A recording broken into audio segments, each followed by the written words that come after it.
Welcome back, you night owls. Tonight we slip through velvet curtains into a time when empires were run by candlelight, when a cough could change history, and when a strange inherited disease crept silently through the veins of kings. The halls you're about to walk feel colder than the stones beneath your feet, and the flicker of the torchlight only makes the shadows longer. You probably won't survive this. Royal courts were brutal even if you weren't bleeding uncontrollably. But you're here anyway, so let's lean into the danger. So before you get comfortable, take a moment to like the video and subscribe. But only if you genuinely enjoy what I do here. And let me know in the comments where you are and what time it is as you listen. Now dim the lights, maybe turn on a fan for that soft background hum, and let's ease into tonight's journey together. You can hear the distant clank of armour as you approach the throne room. In the middle of this glittering court stands a king whose face is pale under the gold crown.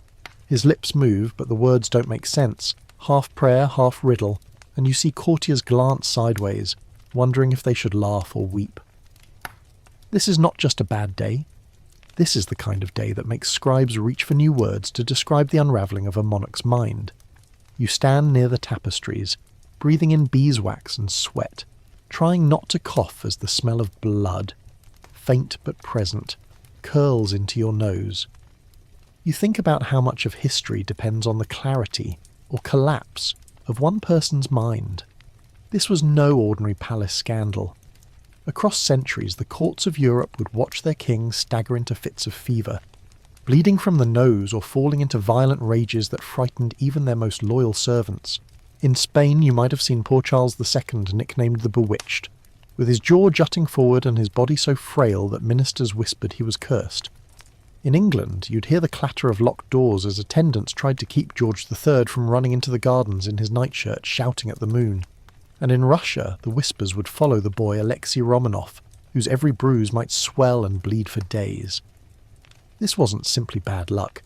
This was the price of dynasties marrying too close, generation after generation. What's strange, though, is how the disease seemed to sharpen some of these rulers' personalities when they weren't suffering attacks. Historians still debate whether George III's bursts of energy during his so-called madness were signs of bipolar-like symptoms, or simply a desperate mind trying to keep up appearances. Some letters he wrote are surprisingly coherent, even cheerful, filled with plans for agricultural reform, as if he was racing against his own failing body to leave a legacy. You can almost picture him scribbling at his desk, candles burning down to stubs, determined to hold the kingdom together. And then there are the odd remedies. A court physician in the 16th century once recommended powdered emerald mixed into wine to strengthen a bleeding prince's constitution. Another had the royal barber apply leeches behind the ears while chanting a Latin prayer. It didn't help much, unless you count terrifying everyone present as a cure. The curious thing is how these treatments became rituals as much as medicine. The entire court would sometimes gather, standing silent in heavy cloaks, while the royal body was inspected, washed and drained of a little blood in hopes of restoring balance. You'd think you were watching some solemn religious rite instead of early medical practice. This was the era when a nosebleed could delay a treaty and a swollen knee could topple a dynasty. Imagine being a courtier, rising early to put on layers of silk, only to find your sovereign in bed, pale and sweating, incapable of holding council. Plans for war would be postponed, ambassadors would be kept waiting. You'd hear scratching quills behind closed doors as factions plotted, wondering whether the king's weakness meant opportunity for them. The palace itself would feel alive, buzzing with half-truths and rumours, while servants carried trays of broth and wine to a room that smelled faintly of iron and fear. There was always the question of divine punishment too. In an age when people saw God's hand in every lightning strike, a sick ruler meant a kingdom under judgment. Priests might call for days of fasting, bells would toll, and crowds might gather outside the gates to pray. You, standing there in the courtyard, might feel the tension in the air as if the very stones underfoot were waiting for an answer. Should they rejoice if the king recovers, or prepare for civil war if he doesn't? The entire country held its breath. But you know what really got under people's skin? The possibility that the king's mind wasn't coming back. Physical wounds could be bandaged, but a mind that wandered into the dark, that was terrifying. There's a story about a French monarch who sat through a council meeting silent as a statue, only to laugh suddenly and demand a dancing bear be brought in. It might have been just a moment of eccentricity, but the ministers left the room shaken. You wonder what you'd do if your boss asked for a bear in the middle of a budget review. Probably not bow deeply and send for one. The disease's signature move was cruelly ironic. It left its victims lucid enough to understand what was happening to them, at least sometimes. There are surviving diary entries from a Habsburg prince describing the panic of feeling a bruise form, knowing that it might lead to days of agony or worse. It's chilling to imagine lying awake in a gilded bed, curtains drawn, listening to your own heartbeat, and wondering whether it might be the last night you'd wake up whole. And yet, despite the tragedy, court life went on. Masks were performed, feasts held, and foreign envoys were still entertained. The courtiers became masters of pretending everything was fine. You'd watch them glide through the corridors, all smiles and soft voices, while behind the scenes they sent frantic letters to cousins and allies, laying the groundwork for succession if the worst should happen. It was like watching a theatre troupe perform a comedy on stage while a tragedy brewed backstage. Oddly enough, some kings seemed to thrive between episodes of illness, as though the brush with death gave them clarity. One chronicler noted that after a severe attack, a certain Spanish king became unusually generous, forgiving debts and granting favours. Was it piety, guilt, or just relief to be alive? No one could say for sure, but you can almost feel the mixture of dread and hope as the courtiers toasted to his miraculous recovery at yet another banquet. Through it all, the disease did its quiet, invisible work, passing from parent to child, skipping some generations only to strike back when least expected. You might even say it had a dark sense of timing, arriving right when empires were at their most fragile. And in these early days, no one had the faintest idea what was really happening. To them, it might as well have been magic, fate, or some cosmic joke played by the heavens. You step back from the throne room, feeling the weight of it all. The murmurs of the courtiers blend into a low hum in your ears, and for a moment you almost feel dizzy yourself. The flicker of the torches seems to mock the fragility of all this gold and silk, reminding you that even the grandest kingdoms can be brought low by something as small as a clotting factor in the blood. You take one last look at the pale king on the throne, his eyes glassy but his crown shining, and you can't help thinking, this is where history begins to crack. You step out of the throne room and into the long gallery, the kind lined with oil portraits of stern ancestors staring down at you. Their painted eyes follow you, reminding you that this story is as much about blood as it is about power. Every face represents a link in the chain, one marriage contract, one royal christening, one carefully negotiated alliance after another, all in the name of keeping a dynasty alive. You can almost hear them whisper, marry wisely, produce heirs, preserve the line. And yet, hidden in the veins of these well-dressed rulers was a flaw that would twist the fate of whole nations. You hear the scuff of your shoes on the checkerboard floor and think about how obsessed these courts were with lineage. Every time a prince was born, bells rang out across the cities, church choirs sang, and gun salutes echoed for miles. A healthy boy meant security for the kingdom. A fragile one meant sleepless nights for ministers and generals alike. If the baby bled too much from the cut of circumcision, or a tumble from a nursemaid's arms, panic would ripple through the palace. You can picture a circle of physicians standing over a cradle whispering in Latin, wondering whether they dared tell the queen what they suspected, that this newborn might be touched by the mysterious family affliction. Royal genealogies read like a spiderweb, each line connecting one royal house to another. By the 15th century, Europe's aristocracy was already interlinked. But as you move forward into the 16th, 17th and 18th centuries, the web tightens until it's practically a knot. You see cousins marrying cousins, uncles marrying nieces, and dynasties determined to keep blue blood as pure as possible. Though ironically, that purity meant the disease could thrive. The Habsburgs, with their famously elongated jaws and distinctive faces, became the poster children of genetic inbreeding, and historians still wrangle over whether their weakened bloodlines hastened the fall of the Spanish Empire. Some of these unions were more tragic than strategic. Picture a teenage princess, dressed in a gown too heavy for her narrow shoulders, being sent off to a foreign court she's never seen, her dowry packed in chests behind her. She's there to cement an alliance, not to find happiness. She will bear children, many children, if she can survive childbirth, and her only measure of success will be whether she delivers healthy sons. You imagine her watching helplessly as her first boy grows pale after a tumble in the nursery, the bruise darkening and swelling instead of fading. No physician can help, and the court chaplain is called to pray. It was never just about biology, though. It was about politics. A weak heir meant opportunity for rivals. You'd hear the rustle of parchment as genealogists and legal scholars dusted off centuries-old claims, arguing that this duke or that cousin had a better right to the throne. In France, when a king died without a direct heir, entire wars were fought over whether the crown should pass through the female line. The disease didn't just kill children, it opened the gates for civil war, foreign invasion, and decades of unrest.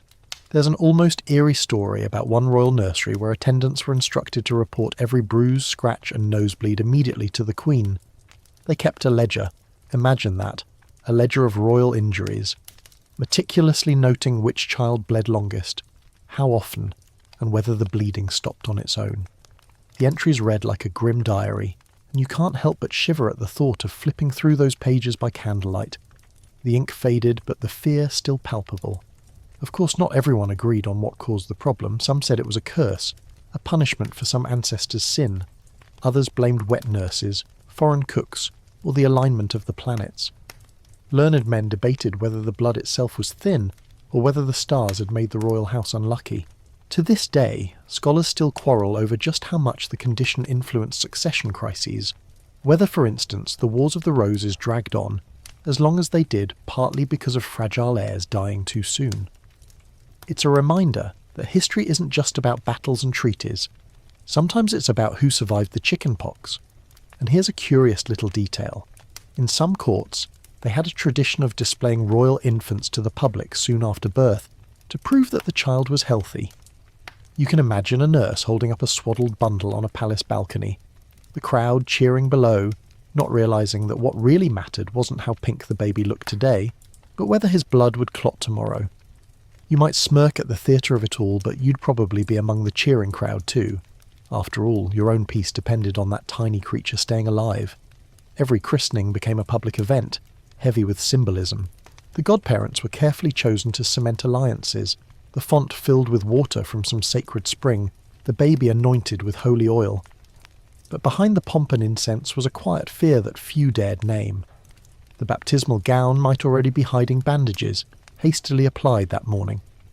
You'd see the mother's face, serene for the crowd but tight around the eyes, and you'd know she was counting the hours since the last bleeding episode. Meanwhile, older princes were often wrapped in layers of padded clothing to prevent injuries. Play became a supervised, cautious affair. No climbing trees, no rough wrestling, no jousting lessons with real lances. You can almost hear the sigh of a little boy staring out of a palace window, watching other children run in the mud, longing to join them. Some of these overprotected heirs grew into shy, bookish men who ruled from behind desks instead of leading cavalry charges. That too shaped the fate of kingdoms. Court poets, never missing a chance to turn tragedy into metaphor, sometimes compared royal blood to crystal, beautiful, rare, but fatally fragile. It was a nice line to recite at a funeral, but it also carried a warning. How many more princes could be lost before the crystal shattered completely? In a way, you start to see these dynasties as families under siege, doing everything they can to protect their children, yet doomed to repeat the same pattern, generation after generation. Walking down the gallery, you feel the weight of all these portraits. Each frame seems to contain not just a likeness, but a destiny. The kings with square jaws and stern gazes look invincible. But you know some of them spent their final days bandaged, feverish, praying for the bleeding to stop. The queens who stare out proudly may have buried half their children before they reached adulthood. And all of it. The alliances, the wars, the politics, turned on whether one child's body could withstand a simple cut. You pause at the end of the gallery, near a window overlooking the palace gardens. The hedges are clipped into perfect shapes, the fountains sparkling in the sun. But you know that somewhere beyond the view lies a royal burial ground filled with small, heartbreaking coffins. The next section of this story will take you deeper into the marriage politics that kept the disease alive, but for now, you just stand there, hearing the wind rattle the glass and realise that inheritance was not just about crowns and lands. It was about the fate of blood itself. You leave the portrait gallery and find yourself stepping into a chamber lined with embroidered maps, each one showing borders that seem to quiver and shift depending on who marries whom. Marriage in these courts isn't a love story. It's a chess move played on a continental scale. You glance at the great table where ambassadors, wearing brocade coats and powdered wigs, once argued over who should marry the Spanish Infanta or the Austrian Archduchess. Every union is a gamble, and tonight you're about to see why the stakes were so high. In this world, a wedding could mean peace, prosperity, and a future, or disaster, war, and extinction of a dynasty. You imagine the preparations, the endless correspondence, the wax-sealed letters, the portraits exchanged across borders so the prospective bride and groom could at least see each other's faces before the deal was sealed. And all the while, nobody had the slightest clue that tucked inside those beautiful faces were silent genetic time bombs waiting to go off. You almost laugh at the thought of how earnestly they compared chin shapes and complexion, trying to ensure good breeding stock, all while unknowingly intensifying the very affliction that was bleeding their houses dry.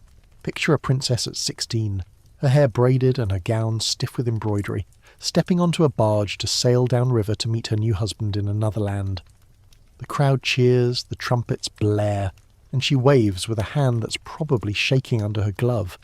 She knows this isn't about romance, it's about alliance. Her marriage might keep two empires from going to war, at least for a decade or two. You watch her disappear into the mist, a pawn on a board too vast for her to see the whole picture, and you know that if she carries the hidden trait, her children might someday bring the kingdom to its knees. Sometimes the negotiations got downright theatrical. There's a story about a marriage contract signed in triplicate, while a king sat wrapped in blankets too ill to speak. The courtiers had to prop him up just so the foreign envoy wouldn't think the king was on his deathbed. They joked later that he looked like a puppet with its strings cut, but everyone knew the laughter was nervous. The future of the realm depended on him looking sufficiently alive to seal the deal. The irony is delicious in a dark way. The very alliances meant to secure stability were what spread the problem farther. When Queen Victoria's descendants married into the royal houses of Germany, Russia and Spain, they carried haemophilia with them like an invisible dowry. It's almost as if fate itself were trolling the crowned heads of Europe, reminding them that power couldn't be insulated from consequence. Historians still debate whether Victoria herself was a spontaneous carrier, or whether the mutation lurked earlier in the Hanoverian line. Either way, by the time her grandchildren were born, the pattern was unmistakable and terrifying. You can imagine the gossip in court when a young prince's injury refused to heal. Rumours would shoot through the palace faster than the footman could run. Was the Queen's blood tainted? Was this God's punishment for some secret sin? Ministers would debate whether to hide the truth or announce it to prevent rumours of illegitimacy. More than one royal house quietly substituted a healthy cousin as a potential heir, a swap so daring you'd think it belonged in a spy novel. Whether those swaps actually happened is still disputed by scholars, but the fact that they were whispered about at all tells you how desperate these families became. Some royal mothers turned marriage-making into an Olympic sport. Take Maria Theresa of Austria, who arranged marriages for nearly all of her 16 children. You can almost hear her scratching quills late into the night, calculating alliances like a general planning a campaign. Yet even she couldn't control the roulette wheel of genetics. A single unlucky spin, and a son might be too sickly to ride at the head of an army. A daughter might die in childbirth trying to produce an heir. The empire's future could hang on whether a baby's umbilical cord was tied too tightly. And let's not forget the sheer human cost of these alliances. You watch as a prince and princess meet for the first time on their wedding day, standing awkwardly in front of a crowd, barely speaking each other's language. There's no time to discover whether they're compatible as people. Duty is the only glue. The marriage bed becomes a state affair, with ministers waiting outside to hear whether it has been consummated. You think about the pressure of that moment and nearly wince. Talk about performance anxiety. Centuries of peace depended on them getting it right the first night. Behind all this ceremony lurks the possibility of failure. When a royal couple produced only daughters, or when sons died young, whispers of annulment or divorce started to circulate. You might see a queen quietly sent back to her father's court, her dowry refunded, her portraits taken down from the walls. Or worse, she'd be kept on as a figurehead while the king sought heirs elsewhere. Each failure wasn't just a personal tragedy, it was a diplomatic crisis. Sometimes, though, the gamble paid off, at least for a while. A strong marriage could stabilise a kingdom, produce healthy heirs, and keep the nobility quiet. Festivities would last for weeks, with jousts, feasts and fireworks. You'd stand in the courtyard under the night sky, watching rockets burst into coloured stars, thinking that maybe, just maybe, this time the curse was broken. But history has a way of humbling hope. More often than not, within a generation the affliction would rear its head again, and the cycle would repeat. One quirky little detail that survives from this period is the practice of exchanging locks of hair between royal couples. It sounds romantic, but it was partly practical, an early form of verifying health and quality. A tuft of glossy blonde or dark curls was a reassuring sign of vitality. You picture an ambassador sniffing at a velvet pouch containing a future queen's hair like some strange sommelier. If only they'd had microscopes powerful enough to see what was truly lurking inside. By the time you finish tracing the lines on these embroidered maps, you realise that every border is soaked in anxiety. Each marriage might stop a war, yes, but it might also plant the seed of the next crisis. You almost feel sorry for the monarchs, trapped in a gilded cycle they couldn't escape, gambling with their children's blood in the hope of winning a safer future. And you, standing here in the quiet of this chamber, know something they never could. The dice were always loaded. The hall you stand in opens into a smaller, darker room, the kind that smells faintly of tallow candles and bitter herbs. Here lies a king, or maybe a prince, his face ghost pale against the embroidered pillow, his breathing shallow but steady. The hush is absolute. You find yourself holding your breath along with everyone else. No one dares make a sound because they all know that the tiniest accident could change the future. This is a man whose very blood refuses to do its job. He cannot clot, cannot scab, cannot heal the way you do after bumping your shin on the coffee table. He is the king who cannot bleed, or rather he cannot stop bleeding once he starts. You take a step closer and see that the bandage around his leg is fresh, though already spotted with red. The story goes that he merely stumbled while climbing into bed, an ordinary bruise that would have faded in a week for you. For him, it has turned into a crisis requiring physicians, priests and political advisors. You can almost feel the pressure building in the room. This isn't just about saving a life, it's about saving a throne. The physicians, dressed in dark robes, are moving like actors on a well-rehearsed stage. One leans over to check the king's pulse, another mixes a concoction in a glass vessel, and a third is consulting a leather-bound volume that looks older than the kingdom itself. They are searching desperately for remedies. Powdered coral, ground stag's horn, a syrup made from dried roses and vinegar. You nearly chuckle at the thought of how much this resembles a medieval cocktail bar, except nobody here is having fun. The mainstream historical fact here is grim but fascinating. Haemophilia, the disease at the heart of so many royal tragedies, was poorly understood for centuries. The word itself wouldn't even exist until the 19th century. Before that, people simply called it the royal disease or the bleeding sickness. What made it particularly cruel was that it often skipped generations or struck only some children, making it seem random as though God were flipping a coin over each cradle. This unpredictability drove monarchs to obsession, charting the health of their heirs with the precision of accountants balancing a ledger. There's a peculiar story, one of those small details that sticks in your mind, about a Russian Tsar who refused to let his young son ride horses after the boy suffered a nosebleed that lasted through the night. Instead, he had a special padded carriage built so the heir could be pulled around the palace gardens without risk. It sounds almost sweet, but you can imagine the boy's frustration watching the stable boys gallop past while he sat swaddled like porcelain. Even now, scholars argue whether this overprotection made him timid as a ruler or simply kept him alive long enough to inherit the throne. The room around you is warm now, heavy with the smell of wine vinegar, the latest remedy being dabbed gently on the wound. The king grimaces but does not cry out.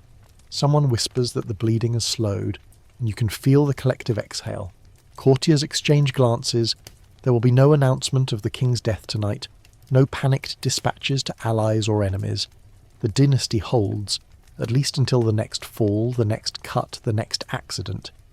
What's strange is how much dignity these men tried to maintain while their bodies betrayed them. There are accounts of princes insisting on attending council meetings while bandaged from head to toe, sitting in tall chairs so they wouldn't have to bend their knees. You picture one of them, stiff as a scarecrow, nodding gravely while ministers drone on about taxes, pretending everything is fine. It's both heroic and heartbreaking, a reminder that kings were human first and symbols second. And sometimes the illusion cracked. There's a record of a royal hunting trip where the king's horse stumbled, throwing him hard against a tree. He survived the fall, but the resulting hemorrhage kept him bedridden for weeks. Rumours spread that he was dying, and factions at court began to manoeuvre for power. One nobleman even started drafting a proclamation naming a new regent. When the king finally recovered, he dismissed half his advisers in a fury. You can almost hear the bitter sarcasm in his voice.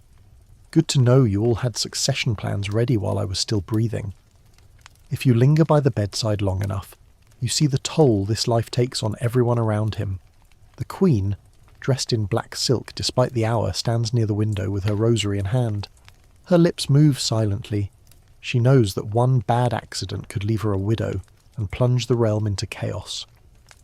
The ministers nearby look as though they haven't slept in days, their wigs slightly askew, their faces pale. Even the servant steps softly, terrified of startling their master. And yet, life must go on.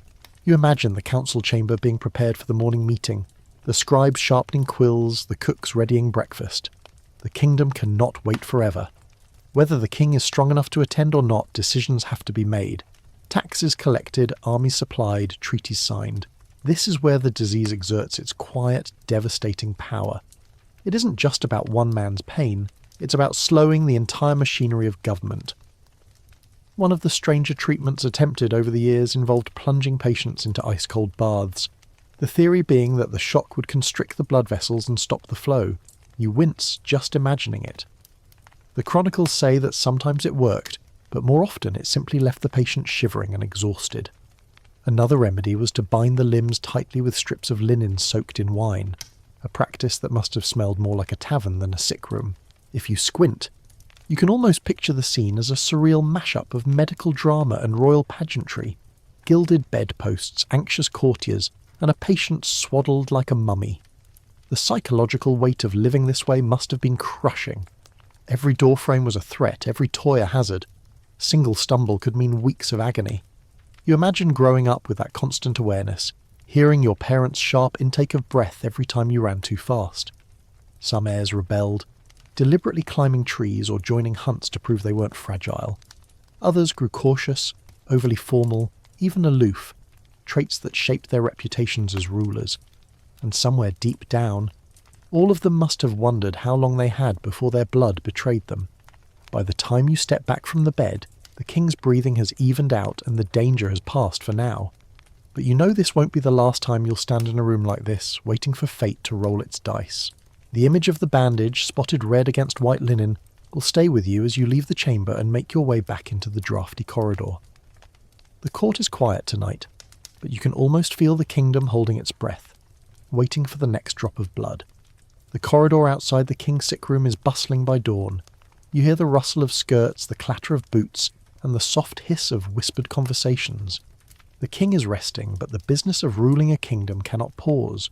And so, while the crown lies metaphorically on his pillow, others step into its glow. This is the shadow world of regents, queens, mistresses, and ministers, those who rule when the rightful ruler cannot. You wander into a council chamber where the great chairs are already filled. At the head sits the Queen Mother, her hands folded neatly, her face carved from the same marble as the busts that line the walls. She's not the king, but for now, her word is law. You can feel the tension in the room as dukes and bishops bow slightly deeper than usual, some out of genuine respect, others calculating how best to stay in favour, while the monarch is too weak to interfere. This isn't just a story of scheming villains, though it would make a great melodrama if it were. In many cases, these stand-ins kept the entire country from collapsing. Picture Catherine de' Medici in 16th century France, holding together a kingdom torn by religious war, while her sons were too young or too unstable to govern. Or think of Maria Cristina of Spain, who quietly manoeuvred to keep the crown secure for her infant daughter, Isabella II, despite rebellions. These women didn't just keep the throne warm, they wielded real, often ruthless power. Of course, not every regent was so noble. Some used the opportunity to amass wealth or settle scores. You imagine one such minister strolling down the gallery, pocketing bribes with the same hand that signs royal decrees, secure in the knowledge that the king is too ill to notice. Court gossip loved these stories, spreading them faster than today's social media posts. You can almost hear the snickers behind gloved hands. Ah, the king bleeds in bed, and the minister bleeds the treasury dry. And then there were the royal favourites, the charming courtiers, mistresses, or companions who could whisper directly into a ruler's ear during convalescence. A king confined to his chamber was a captive audience.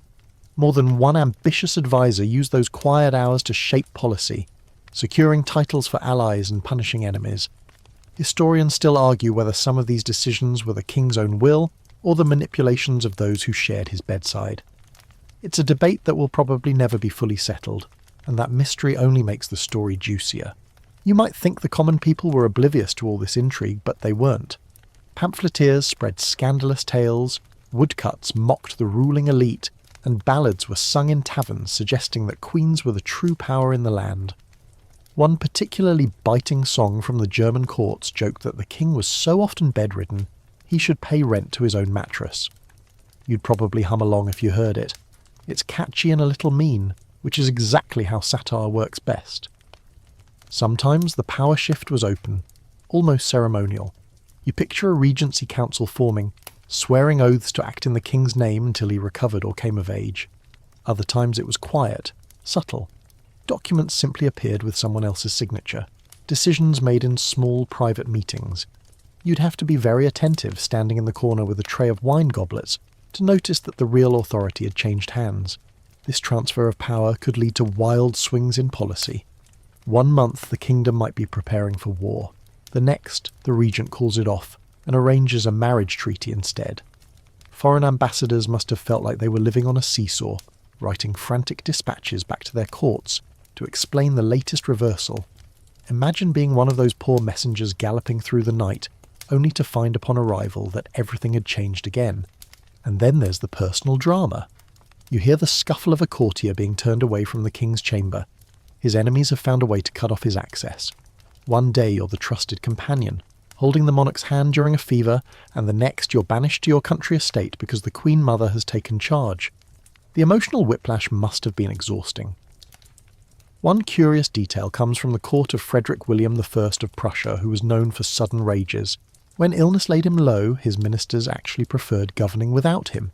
He was calmer when bedridden, and they could get work done without dodging his cane. It's darkly funny if you think about it. The health of the realm improved precisely when the king was too sick to interfere. You can sense that everyone walking these halls is performing a delicate balancing act. They must keep the kingdom stable without making it look like the king is irrelevant. Too much power in a regent's hands might tempt them to keep the king weak, or at least keep him looking weak. Rumours sometimes swirled that a recovering monarch was being kept safely out of sight longer than necessary. You can practically hear the conspiratorial whispers in the corridors. Perhaps His Majesty is not quite ready for the strain of governance? And the king himself? Imagine waking from fever and realising your signature has been used to enact policies you never approved. Some rulers flew into fits of rage, dismissing councils wholesale. Others sank into depression, accepting that the reins had slipped from their hands. There's a story about a sickly Spanish monarch who, upon recovery, spent days riding through the city just to prove he could still sit a horse. The people cheered, but you know it was as much a political statement as a physical test. The longer you watch this dance, the more you realise that the throne is never really empty. Power abhors a vacuum and someone will always step in to fill it. Sometimes that's good for the country. Competent ministers keep the grain moving and the army paid. Other times, it opens the door to corruption, factionalism and coups. Either way, the kingdom is never quite the same after a prolonged illness. As the council meeting breaks up, you notice how quickly the courtiers slip back into their roles, smiling, bowing, pretending that nothing unusual has happened. But you've seen behind the curtain now. You know that in this palace, every fainting spell, every bruise, every bandage has the potential to shift the entire balance of power. You walk past the tapestries and think about how many times this cycle has played out, each generation repeating the same dance of sickness and succession, as though history itself is caught in a loop. The next morning you step into the palace kitchens where the gossip always runs hottest. The air smells of spiced wine and roasting meat. But it's the murmurs that really fill the room. Servants move in and out carrying trays, and every tray carries a fresh rumour. In a place where news can't travel by Twitter, gossip is the bloodstream of the court, and right now it's running feverish. Everyone wants to know how the king fared through the night, whether the wound bled again, whether the queen wept at his bedside or merely prayed. You slip into the antechamber near the physician's hall, where a brazier glows red and the shelves are lined with jars. Powdered pearls, dried vipers, and something labelled mumia, which you're alarmed to realise is ground-up mummy. Medicine, at least by royal standards, was as much theatre as science. You watch a court physician swirl a dark mixture in a goblet, muttering under his breath like he's both doctor and magician. The patient is brought in, pale but conscious, and forced to drink it while courtiers look on solemnly, as though attending a sacred rite. It's easy to laugh now, but these remedies were cutting edge for their time. Mainstream chronicles tell us that royal doctors prescribed everything from mercury-laced elixirs to bleeding with leeches, believing that illness came from an imbalance of humours. One Spanish physician once recommended that a prince bathe in the blood of freshly slaughtered animals to restore vitality. You wrinkle your nose at the thought. Who wants to step into a steaming tub of sheep's blood before breakfast? Yet to them, it was a desperate attempt to coax life back into a body that seemed intent on dying. And the more bizarre the cure, the faster the gossip spread. Within hours, you'd hear kitchen maids speculating that the king had been dosed with crushed emeralds, or that the queen had ordered a secret pilgrimage to a holy shrine to pray for his recovery. Some of the rumours were wild, claims that witches were hexing the royal bloodline, or that an enemy court had poisoned the very well from which the king drank. Historians still debate whether these stories were propaganda planted by rival factions or just the natural byproduct of a frightened population. You can imagine the scene at the barber surgeon's quarters, saws and knives lined up like instruments of torture, basins ready to catch the blood. You watch as an unlucky courtier volunteers to test a new herbal paste on a minor cut. The paste smells so strongly of garlic and pitch that you step back instinctively. The court apothecary insists it will close the blood, though you suspect it would just make the patient smell like dinner. One quirky little tidbit. Some courts believed that rubbing a frog's belly on a wound could stop bleeding. Yes, a frog. You picture a chamberlain running through the gardens in full regalia, scooping up an amphibian and dashing back into the palace like he's carrying the Holy Grail. Did it work? Probably not, though some chroniclers swear it did. Maybe the real miracle was that anyone let themselves be rubbed with a frog at all. When a remedy seemed to help, word spread as fast as a court musician's latest song. Soon everyone would be trying it, from dukes to stable boys, and when it failed, well, that just fueled more whispers. Some said the physicians were incompetent, others that they were secretly in league with enemies. There's even a record of a physician nearly being lynched by an angry crowd after a royal death, saved only by fleeing into a monastery. The line between healer and suspect was thin indeed. You find yourself lingering by a column as a pair of ladies-in-waiting pass by, their fans fluttering like butterfly wings. They're whispering about the Queen's reaction, whether she seemed relieved or distraught, and whether her tears were genuine. Court life is half governance, half reality show, and everyone plays the role of commentator. You'd probably be just as bad, secretly passing notes under the table if you'd been born here. But gossip wasn't just idle talk, it was power. A clever rumour could make or break a courtier's career. If someone suggested that a certain advisor was responsible for the king's latest relapse, that advisor might find himself suddenly exiled to some remote province. You imagine the scramble to control the narrative, scribes furiously copying official bulletins to reassure the people that His Majesty's health is improving, even if the truth was far grimmer. You also get the sense that superstition wrapped itself tightly around these moments. Priests were called in to bless rooms, burn incense, and sprinkle holy water on the bedclothes. Some courts kept relics specifically for these occasions, a saint's finger bone, a splinter from the true cross, to place under the pillow of the afflicted. Whether these relics worked or not, they reassured everyone that the divine was involved, which was often as important as the actual medicine. The servants, of course, had their own versions of events. Down in the stables, a groom might tell you that the king's horse stumbled because it sensed ill luck in the air. In the laundry, A maid might claim she saw the bloody sheets herself and that they were an omen of civil war. Each story grew in the telling until by the time it reached the taverns outside the palace walls, it had become a full-blown prophecy. Even you, standing here now, feel how the air seems to vibrate with speculation. The palace is a living organism, its hallways pulsing with fear, hope, and wild theories. And you realise that in such an environment, even the remedies themselves become part of the theatre. It almost doesn't matter whether the treatment works. What matters is that something is being done, that the appearance of control is maintained. One of the most haunting images you carry from this day is the look on the king's face as he drinks another bitter concoction. His expression is stoic, but you can tell he knows this is just another roll of the dice. Behind him, the court watches silently, their fates tied to his veins. If he survives, they will feast and give thanks. If he dies, they will mourn, and then scramble for power before the body is cold. As you leave the apothecary hall, you realise that the gossip will never stop, and neither will the search for a cure. New treatments will be tried, new rumours born, each generation repeating the cycle. You walk past the servants' stairs and hear laughter echoing up from below, a dark joke about how many leeches it takes to save a king. You almost smile despite yourself. In a place this tense, a little gallows humour is probably the only thing keeping everyone sane. You step outside into the palace courtyard, the air sharp and smelling faintly of wet stone. A line of soldiers is drilling in the distance, their boots striking the ground in unison. A reminder that kingdoms don't just run on gossip and prayers, they run on armies. And those armies depend on the will and command of their sovereign. When the king is bedridden, or worse, delirious, the entire military machine teeters. You watch an officer glance nervously toward the palace windows, as though waiting for word of whether today's orders will hold, or be rescinded before sunset. War waits for no one. Treaties have deadlines, enemies sense weakness, and allies grow restless if left without guidance. Imagine the scene in the council chamber. Generals in polished armour debating whether to advance or retreat, their voices low, their eyes sliding toward the empty throne. The decision might rest with a regent or minister, but everyone knows that the absence of a firm royal hand emboldens rivals. Somewhere across the border, another monarch or ambitious duke is reading the latest dispatch and thinking, now is the time to strike. You can almost hear the scratching of quills as orders are drafted with careful language, by the authority of His Majesty's Council, because no one dares say outright that the king himself is too ill to sign them.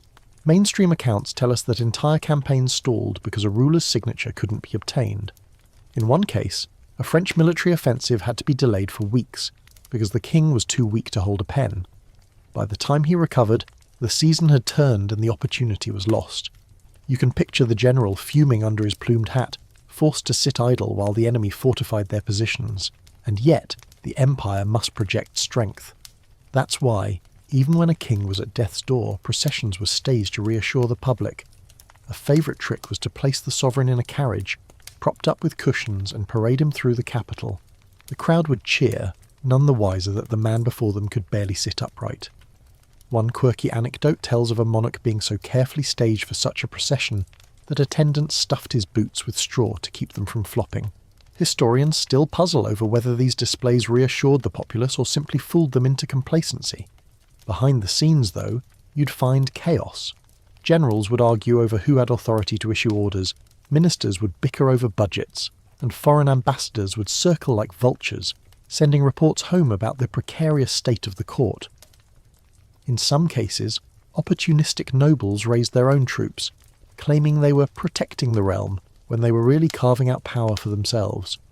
You can almost hear the clash of steel in some distant province as a rebellion breaks out, sparked by nothing more than the perception of royal weakness. Imagine being a soldier in the field during such times. You've marched for weeks, your boots caked with mud, waiting for orders that never come. The pay is late because the treasury can't release funds without the king's seal. You sit by the campfire listening to rumours. Some say the king is recovering, others claim he's already dead and the ministers are hiding it. Morale sinks, desertion rises, and somewhere an enemy scout is taking note of your dwindling numbers. Sometimes, a sick ruler's judgment made matters worse.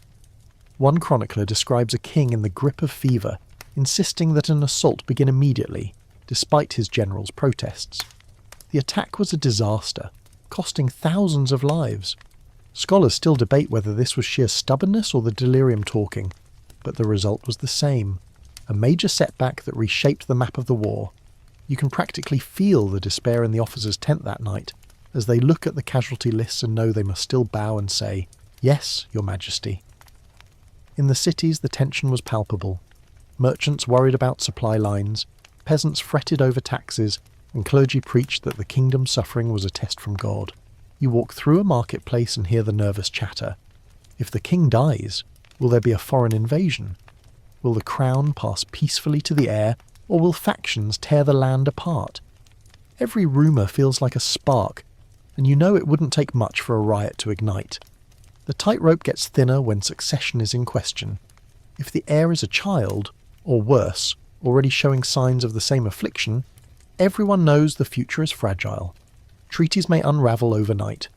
Picture the neighbouring monarch who signed a peace deal under duress now tearing it up gleefully, claiming that the deal is void under a regency. Wars have begun over less. The entire realm feels like a chessboard, where one wrong move topples half the pieces. Oddly enough, there were times when the illness of a monarch brought temporary peace. Rival powers might hold back, hoping to negotiate better terms while the throne was weak. It was a kind of morbid waiting game. Will the king recover or not? If he dies, they pounce. If he lives, they smile and send gifts, pretending they weren't sharpening their swords just last week. You can almost picture ambassadors pacing in their lodgings, waiting for the next courier to bring news from the palace so they know whether to celebrate or mobilise troops. One strange but revealing detail. In some courts, battle plans were kept under literal lock and key until the king could inspect them. This meant that if he fell ill, entire campaigns might grind to a halt. You imagine a general staring at a sealed chest of orders, drumming his fingers, knowing the enemy is on the move while he waits for permission to break the seal. That kind of delay could cost an empire its foothold in a contested region. The longer you watch this dance between power and illness, the clearer it becomes that a kingdom ruled by a sick monarch is like a ship steered by a captain who keeps collapsing at the wheel. Sometimes the crew compensates, keeping the vessel on course. Other times the ship drifts dangerously close to the rocks, and the sea, whether made of enemies, rebellions, or famine, never grows calm for long. By the time you return to the courtyard, the soldiers have finished their drill. They look sharp and disciplined, but you can't help noticing how often they glance toward the palace windows, as though waiting for a signal that will tell them whether today brings war, peace, or paralysis. The empire still stands for now, but you can feel the tension underfoot like a rope pulled taut. One slip, one misstep, and the whole thing could snap. Night falls, and you find yourself creeping through a quiet hallway lit only by guttering candles. The palace has changed with the darkness. The noise of daytime, the chatter, the hoofbeats, the endless shuffle of servants has faded into a hushed vigilance.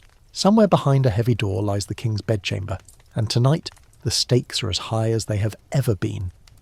You press close to the wall as a physician slips past, his face drawn tight, his robe smelling of vinegar and sweat. The king has taken a turn for the worse. When you finally step inside, the air feels thick and warm.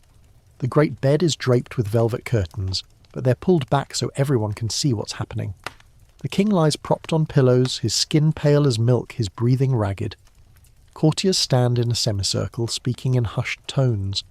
Some hold candles, their wax dripping steadily to the floor, as if the hours themselves are melting away.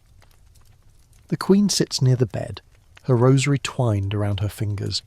You notice the way she keeps glancing at the door, as though willing her husband to wake and speak, to reassure them all that the kingdom is not about to plunge into chaos. This is where history balances on a knife edge. Mainstream chronicles describe scenes like this over and over. The monarch so ill that councillors debate whether to declare a regency. In some cases, entire policies were hashed out right here in the bedchamber, generals kneeling by the mattress to receive their orders while the king spoke in a whisper. Sometimes those whispers made sense. Other times fever twisted them into rambling nonsense, leaving ministers to interpret royal intent like priests puzzling over an oracle. The silence breaks when a physician clears his throat and suggests a risky treatment, perhaps another round of bloodletting, or a purge meant to draw out the evil humours. You can almost feel the temperature in the room drop. No one wants to be the first to say yes or no. If the king survives, the doctor will be hailed as a genius. If he dies, heads will roll, possibly literally. It's a reminder that medicine here is never just medicine, it's politics disguised as care. Then there are the letters. A secretary enters quietly with sealed missives from foreign envoys. He kneels, breaking the wax so the Queen can read them aloud. An ally offers troops. A rival expresses deep concern, which, you know, is diplomatic code for, we smell weakness and are ready to exploit it. Somewhere in the room, a minister takes notes, already thinking about which orders must be issued at dawn. The kingdom may be one man's body, but the body politic must keep functioning even if the heart falters. You spot a curious detail near the fireplace, a small reliquary, gleaming in the firelight. Inside it lies a fragment of some saint's bone, brought out tonight for its supposed healing power. A priest murmurs prayers over the king, crossing himself and sprinkling holy water on the bed. Whether it works or not, it comforts the watchers. Historians still debate whether these rituals had any measurable effect, but you can't deny their psychological power. When an entire realm is holding its breath, a little hope is better than none. The tension builds until it feels unbearable. You hear the creak of the bed as the king stirs, his eyes opening briefly. A sigh of relief sweeps through the room. He's conscious. He mumbles something about hold the line and no treaty. Ministers exchange glances. Was that a command? Should the general stand fast? Or was it merely fever dream babble? You watch as the words are hastily written down, to be debated later in council. You can't help thinking that entire wars have probably been fought on the strength of such ambiguous bedside orders. One quirky report survives from a German court. A king in delirium once insisted that his favourite hunting dog be brought into the room to guard the crown. The courtiers, unwilling to cross him, actually fetched the bewildered animal, which promptly curled up on the bed. Whether this comforted the monarch or not, no one knows, but the image of a royal bedchamber guarded by a sleepy hound is hard not to smile at. Even in crisis, life finds strange ways to soften its edges. Hours drag by. Courtiers shift their weight from foot to foot. Candles are replaced as they burn low, and the room feels more like a vigil than a council. You hear someone outside the door telling an impatient duke that no news will be given until morning. Rumours are already seeping through the palace. Some say the king has died and they're keeping it secret until troops are ready to control the city. Others claim he has miraculously recovered and is composing letters himself. You can feel the palace itself holding its breath. Inside, the decision is finally made. The risky treatment will go ahead. The physician produces a small silver lancet, its blade catching the firelight. Everyone leans in as the procedure is done. A basin is brought forward, prayers murmured, the sound of liquid faint but unmistakable. You watch the Queen's knuckles whiten on her rosary. Minutes pass like hours, and then the bleeding stops. The king sinks back against his pillows, exhausted but still breathing. The relief in the room is palpable, almost dizzying. Servants hurry to change the bedclothes, ministers relax their shoulders, and a few even dare to smile. For tonight, the kingdom has been spared a crisis. But you can see in their faces that no one is truly at ease. This is just one night in a long series of nights like it, and everyone knows they may be standing here again next week, or tomorrow. As you step out into the corridor, the cool air hits your face like a blessing. The palace is still, but you can sense the quiet stirrings of life returning. Somewhere a page runs to deliver a message that His Majesty rests comfortably. Bells will ring at dawn to reassure the city, and you, walking back through the sleeping halls, realise that you've just witnessed the most fragile kind of governance. A kingdom hanging by a thread, its fate decided in a dark room with flickering candles and hushed voices. The first light of dawn filters through the palace windows, and you follow it down to the harbour, where masts sway gently and sailors shout in half a dozen languages. The smell of salt, tar and fish hits you as you step onto the quay. This is where the disease becomes more than a royal affair. This is where it hits a ride across oceans. The world is growing wider, and ships are carrying more than spices and gold. They are carrying bloodlines, and with them, the hidden flaw that has already warped Europe's thrones. Picture the scene. A royal princess boards a ship bound for a faraway colony, her dowry packed in iron-banded chests, her ladies in waiting clutching rosaries to ward off storms. She isn't just sailing to meet her husband, she's carrying her family's genes across the sea like contraband. Every wave against the hull is a reminder that the future of an entire province might depend on whether she produces healthy sons. You can almost feel the tension as the cannons fire a salute and the sails billow, pushing her fate out of Europe and into the New World. The disease follows wherever empire goes. In colonial outposts, where life is already precarious with fevers, famines and rebellions, the sudden illness of a governor's child or the unexplained bleeding of a young heir can throw everything into disarray. Mainstream records tell us of viceroys who delayed military expeditions because their sons were gravely ill, fearing that bad news at home would undermine their authority. Imagine being a soldier stationed on the frontier, watching supply wagons sit idle because the commander refuses to leave his child's sickbed. It isn't only families of high rank who feel the ripple effects. In some cases, colonists see the weakness of the ruling family as a sign from heaven. A particularly fragile heir becomes a symbol, whispered about in taverns and marketplaces. The crown is cursed, they murmur. Perhaps it is time we govern ourselves. Historians still argue over whether the illness of certain princes accelerated independence movements, but you can see how the rumour alone might give rebels courage. The disease also complicates marriage alliances overseas. Think of a colonial governor negotiating a treaty with a local ruler, promising marriage between their children to secure peace. If the European bride or groom dies young from uncontrolled bleeding, the alliance collapses, sometimes with bloodier consequences than the disease itself. You can almost hear the drums of war starting up again, all because of a single vein that refused to close. Then there's the eerie detail of how the disease sometimes seemed to vanish for a generation before returning with a vengeance. One governor might raise a brood of apparently healthy children, leading everyone to breathe easier, but a few decades later the trait reappears in the grandchildren, as though it had been lying in wait, biding its time. You shiver at the thought of this invisible stowaway lurking in the bloodlines, patient and merciless. You board one of the merchant ships and walk among barrels of wine, crates of sugar and cages full of squawking chickens. Somewhere in the captain's quarters sits a sealed chest containing letters from the court, reports of births, deaths and health bulletins. Imagine opening one of those letters weeks into a voyage and learning that the king's only son has died from a fall. Suddenly everything changes. The captain might turn back to Europe, carrying the news like a fuse heading for a powder keg. And what about the sailors themselves? You hear them telling stories under the stars, passing along news they picked up at the last port. The king's gone mad, one says, talks to angels in the garden. Another claims the queen is pregnant again, that maybe this time the dynasty will be saved. The sea becomes a floating gossip network, a pre-modern internet connecting colonies to the metropole with each docked ship. By the time the news reaches distant shores, it's half rumour, half truth, but powerful enough to spark riots or celebrations. One curious record survives of a governor who ordered public prayers every Friday until the king's heir recovered from an internal hemorrhage. The colonists dutifully gathered in the square week after week until finally news arrived of the boy's survival. They celebrated with fireworks, as though they themselves had been spared death. It's a reminder that the lives of these faraway royals were woven into the lives of common people thousands of miles away. But the disease also became a kind of myth. In some remote colonies, tales spread of a blood curse that struck only those who claimed divine right to rule.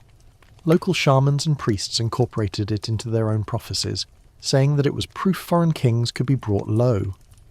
Whether this was seen as justice or as a warning, it changed how colonial subjects thought about the empire.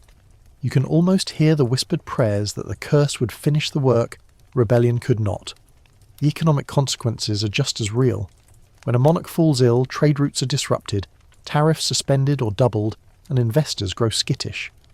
You picture merchants pacing in their counting houses, wondering whether their latest shipment will arrive in a kingdom ruled by a steady hand, or by regents tearing each other apart. The disease isn't just personal, it's fiscal.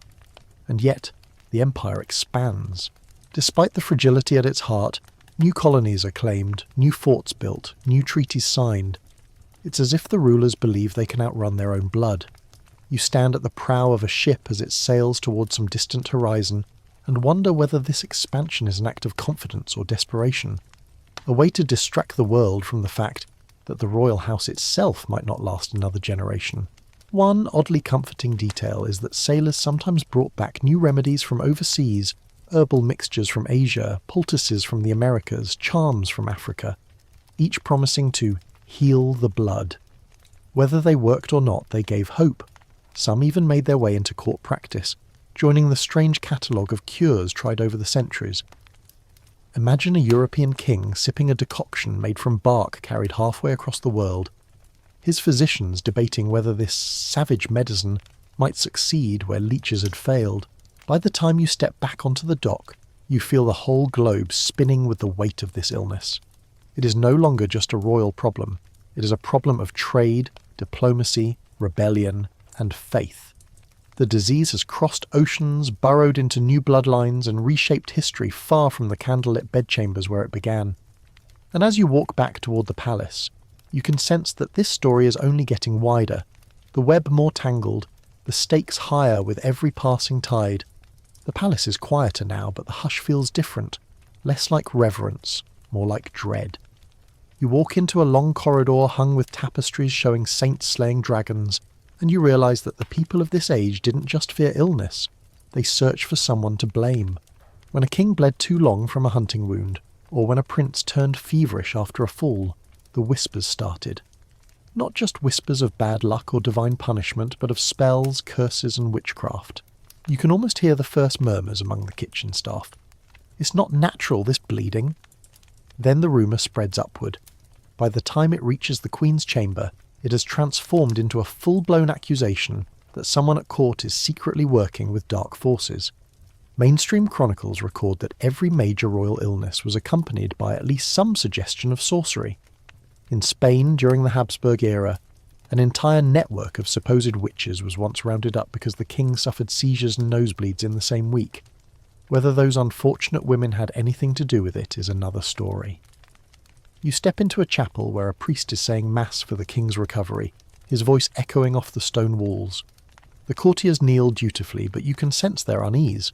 Some of them are already glancing at their rivals, wondering which enemy faction might have called down this disaster. You know enough by now to see what's coming. An investigation, perhaps a trial, maybe even an execution or two. The palace is about to look for a scapegoat. One odd but well-documented tidbit. There were cases where the royal laundry maid was accused of enchanting the bedsheets so that the king would bleed through them endlessly. The poor woman was interrogated, forced to swear she had done no such thing, and in some courts even made to wash the sheets in holy water while chanting prayers. You stand there imagining the scene, gilded basin, trembling maid, stern priests, and you realise this was as much performance as punishment. The accusations didn't stop at servants.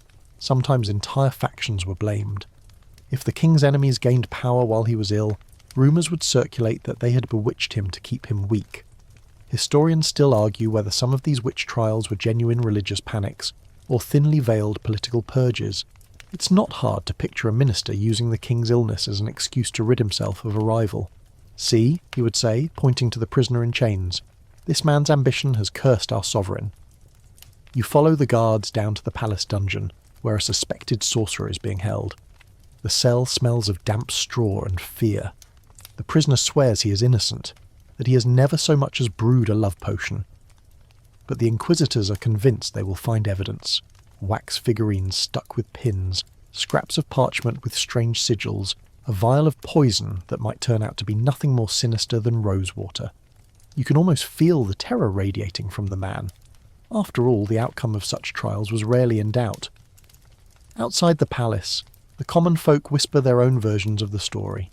Some say a witch in the forest cursed the royal line generations ago, and that every time the blood flows too freely it's the curse claiming its due. Others argue that the royal family meddled in forbidden magic themselves, and this is divine punishment. You walk through the market square and hear a beggar shouting that the stars foretold this disaster. People toss him coins, not because they believe him, but because it's comforting to think someone understands why this is happening. One particularly eerie episode survives from the Russian court, when young Tsarevich Alexei's bleeding would not stop. A holy man named Rasputin was summoned. He prayed by the boy's bedside and, whether by coincidence, calm, or some unexplainable factor, the bleeding slowed. The court was electrified. Was this a miracle? A fluke? or evidence that Rasputin had some unnatural power over life and death? You can almost feel the shiver that ran through the palace halls that night. Even now, scholars debate whether his presence truly helped, or whether it was the cessation of medical treatments that allowed the boy to recover. You realise that the witch hunt impulse was a way to make sense of the senseless. When science fails, people reach for story, and in a palace, stories can kill. You picture a council chamber where accusations are flung like daggers, one courtier glaring at another, both aware that the outcome could mean exile, or worse. Perhaps you'd keep your mouth shut if you were there, hoping not to draw attention to yourself. Meanwhile, the physicians are still working. You watch them burn herbs, fumigate the sick room, and scrawl protective charms over the door. The mix of religion, magic, and medicine is dizzying. To a modern eye, it might seem superstitious, but for them it was a full-spectrum defence against invisible forces. Even the king's sword might be laid across the threshold to ward off evil, its hilt glinting in the firelight. Night deepens, and you hear bells tolling for a special midnight mass. The entire court gathers in the chapel, candles flickering like stars. Prayers rise up, blending with the faint sound of a child crying somewhere in the distance. In that moment, you sense the collective fear of a nation compressed into a single hour, every heart silently begging for the king's survival. And yet, when dawn breaks, the palace gossip resumes, fresh as ever. The washerwomen discuss whose name was mentioned during the night vigil. The guards swap stories of strange lights seen in the corridors, and a clerk quietly notes that 2 political rivals were arrested before sunrise. Whether witches were truly at work or not, the machinery of accusation has done its work. The kingdom has found its cause, and order, of a sort, has been restored. As you step out into the courtyard, the air feels lighter, though you know it's only a temporary reprieve. The disease is still there, lurking in the blood, waiting for its next chance to strike. And the next time it does, the whispers will rise again, pointing fingers at witches, ghosts, or anyone unlucky enough to cross the wrong person at the wrong time. You can't help but think that the real curse is not in the veins of kings, but in the fear that drives courts to turn on their own. The sun is barely up when you hear it, shouting from beyond the palace gates. You follow the noise into the courtyard and find a crowd gathered, their faces pale with fear and rage. The king is rumoured to have suffered another episode, one so dramatic that word has leaked into the streets. Some say he tore off his crown and declared himself a farmer, others that he cursed the very nation he ruled. Whatever the truth, the people have taken it as a sign. In a time when the monarch is supposed to be the embodiment of order, this sudden madness feels like the first crack in the great cosmic wheel. Inside the palace, the mood is equally tense. Courtiers rush from room to room, their slippers whispering on the marble floor. Some are carrying letters, others trunks, already preparing to flee if things turn ugly. You can almost smell the panic, sharp and metallic, like iron in the air before a storm. For the first time, you sense that the king's private illness is about to become a very public crisis. Mainstream history tells us that several revolutions were preceded by rumours of royal instability. In 1788, for example, George III of Britain suffered a severe bout of what doctors later suspected was porphyria. His rambling speeches and fits of agitation became the talk of London. Pamphleteers mocked him as Farmer George, and whispers spread that Parliament might declare a regency. The very idea that the king could not govern gave fresh courage to radicals demanding political reform. Imagine sitting in a London coffeehouse, hearing someone read aloud the latest gossip about the king's behaviour, your tankard halfway to your lips as you wonder if you're witnessing the beginning of the end. And when the monarch's madness is dramatic enough, the effect is electric. In France, Louis XV was not mad, but his court was riddled with scandal. Combine that with the failing health of his successors, and you have a recipe for unrest. People began to say that the Bourbon line was cursed, that God himself wanted them gone. You can feel the dangerous thrill in the air, revolutionaries sensing their moment, priests preaching fiery sermons about divine justice, ordinary citizens whispering that maybe the time has come to tear it all down. One quirky but telling story. In the Habsburg domains, there were rumours that the emperor's fits were actually the result of him being possessed by a demon. This led to a bizarre exorcism ritual conducted in secret, involving incense, holy water, and, according to some gossipy letters, a live rooster meant to distract the spirit. Whether the emperor improved afterward is unclear. but the idea that the ruler of a vast empire might be spiritually compromised was enough to shake confidence among the nobility. You wander into the council chamber and find the ministers locked in debate. Should they release a reassuring statement or keep the king's condition hidden? One argues that honesty will calm the people. Another insists that secrecy is the only way to prevent riots. You can almost hear the clash of voices, each man thinking not just of the kingdom's future, but of his own head, which might roll if he chooses wrong. Outside, the mob grows bolder. Torches flare in the twilight, slogans are shouted, and someone hurls a stone at the gate. The guards tense, gripping their halberds. The illness that began in a single royal body has now infected the body politic. You realise that this is the moment when a private tragedy becomes a public revolution. Imagine being a peasant in the countryside, hearing news carried on horseback that the king is mad and the nobles are fighting among themselves.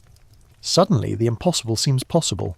You and your neighbours could refuse taxes, even rise up. The monarch who once seemed untouchable is now just another flawed man.